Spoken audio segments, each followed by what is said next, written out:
This is Akashvani. In the program Spotlight, now we bring you a discussion on significance of BRICS National Security Advisors Meeting. The participants are Ashok Sajjanhar, former diplomat, and Simran Sodhi, journalist. Today we are discussing the Friends of BRICS meeting held in Johannesburg, and the National Security Advisor Ajit Doval attended the meeting on India's behalf. And the meeting was also attended by the BRICS countries, which is Brazil, Russia, India, China, South Africa. And there was also the presence of Belarus, Burundi, Iran, UAE, Saudi Arabia, Egypt, Kazakhstan, and Cuba. We see that this is also being held as we have the BRICS summit, which is scheduled for next month. And the National Security Advisor spoke on a number of issues where he also highlighted the need for collective efforts to deal with the challenges which are emanating from cyber security. Ambassador Sajjanhar, when we look at the number of countries that have participated in this meeting and the significance that gets attached when you have these countries in attendance, and the National Security Advisor also raising his concerns about cyber security to all those present, how significant is this meeting in itself then? I think the importance and relevance of the BRICS grouping has been increasing over the last few years. Particularly, I think when we see that there is such a huge polarization, not only as far as the North and the South is concerned, but also as far as the East and West. Particularly, we saw earlier in the field of trade between China and the United States. And then more recently, we have seen in defense and security issues. So I think the significance of BRICS has been increasing. You would recall that BRICS had been proposed as a grouping of 4 countries about 20 odd years ago by Jim O'Neill of the Goldman Sachs. And he had suggested that these 4 countries at that time, Brazil, Russia, India, and China, these are large countries in terms of territorial area. These are large countries in terms of population. They are large countries in terms of their GDP, in terms of their economic heft and strength. So they will have a much bigger role to play as the world advances. And then in 2011, we had seen that South Africa was also added. Of course, we have seen over the last few years that some of these countries, for instance, the economy of Russia has not been doing too well, even before the Russia-Ukraine conflict. Brazil and South Africa have also not been performing well. It's only China and India, the economies that have been doing well, notwithstanding the COVID-19 pandemic or the Russia-Ukraine conflict. But still, as the fissures between different major players in the world, they have continued to grow. So there has been a much greater interest in different countries to associate themselves with BRICS. So this is what China had started, in fact, in 2017, an attempt to expand the BRICS. This is what we see that now increasingly more countries are inviting friends of BRICS, and this time we have seen about 7-8 countries, some of them very significant countries like Saudi Arabia, like the United Arab Emirates, like Egypt. So these countries have been invited. And of course, the list of countries which wants to become members is also very large. And China is looking upon this as setting up a new grouping, which would be more of an anti-West grouping. It would give both Russia and China support amongst these countries. The second issue that you mentioned, Simran, about cybersecurity and terrorism and radicalization, of course, that is a very important element. That's a very important issue. And in addition to the challenge of climate change, which has really emerged as an existential threat as far as the world is concerned, I think terrorism is another challenge which cannot be met by any country on its own. All countries have to deal with it in a united manner. And that is what Mr. Ajit Doval, the National Security Advisor, he mentioned that we need to come together. India has, of course, been saying in many fora, Simran, when we have been speaking about the issue of terrorism, that there should not be no double standards, there should be no differentiation between good terrorists and bad terrorists. So here also we are saying that all countries need to come together to deal with the issue of cybersecurity and radicalization. So I think it was a very appropriate statement and all countries really do need to come together. Ambassador Sajjan, I just wanted to expand a little on what you had said earlier, that for Russia and China, this also is a forum which they feel can be built, or they are trying to build into more of an anti-West forum. But do you think that this is something that can realistically be hoped, given the fact that there are other member countries, for example India, which would not really want to see BRICS coming up as an anti-West forum? One is in terms of the fact that it might not be all that simple to create this into an anti-West forum, but definitely it will be possible to create it into a forum in which there is much greater influence of China and much greater dominance of China. Because I think we need to recognize that, of course, as far as India is concerned, its relations with China have been quite stressed and strained, particularly over the last 3 years since Galwan. But as far as the other countries are concerned, we have seen, whether it is Saudi Arabia or it is UAE, when even the Americans have asked them to raise the production of oil, they have not acceded to that request. In fact, they have gone with Russia in the OPEC Plus format, and they have reduced the production of crude oil and its supply in the world.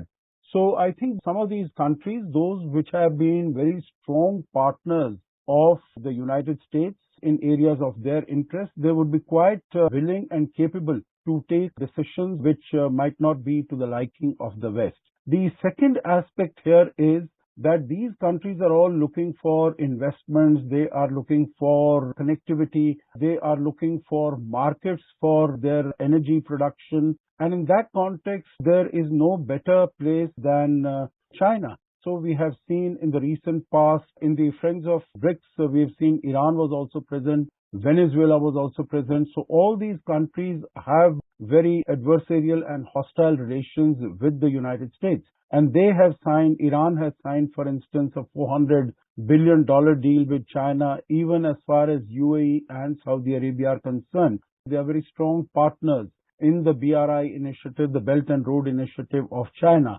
So I think slowly and gradually, maybe it might not happen that from day one to the next starts taking anti-Western positions. We have seen that when President Lula of Brazil, he visited China recently, I think the statements that he made were very much against the positions of the United States, whether it is in terms of relations between US and China, or the policies of Europe vis-a-vis China, or even as far as the Russia-Ukraine conflict is concerned. So I think slowly and gradually there is that possibility, and that is what both Russia and China have been looking at when they have been looking at the expansion of the BRICS to include many other members.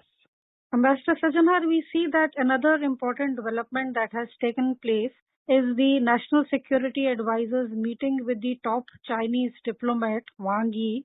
And this meeting took place on the sidelines of the Friends of BRICS meeting in Johannesburg on July 24th.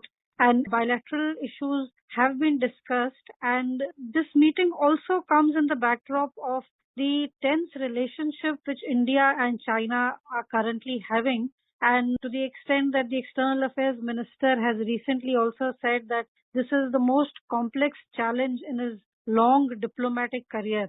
And we see this military standoff with China, which has now lasted for more than 3 years. So given this background, how do you see this meeting that has happened between the NSA and the top Chinese diplomat? Two things here. I think the first, looking at it in a positive aspect, it is good that both the countries are engaged with each other. Both the countries use all possibilities, all formats to meet with each other and to share their thoughts, their perspectives. Because just before this, we had seen that External Affairs Minister Dr. Jaishankar had also met Wang Yi in Indonesia on the sidelines of the foreign ministers of the East Asia Summit grouping. So there also similar discussions on the sidelines had taken place about bilateral relations and so on and so forth. And before that, we had seen the visit of Xingang, the Chinese foreign minister, to India. He had come both for the G20 foreign ministers meeting as also he had come for the SCO foreign ministers meeting. So on both those occasions also there was meeting at the level of the foreign ministers.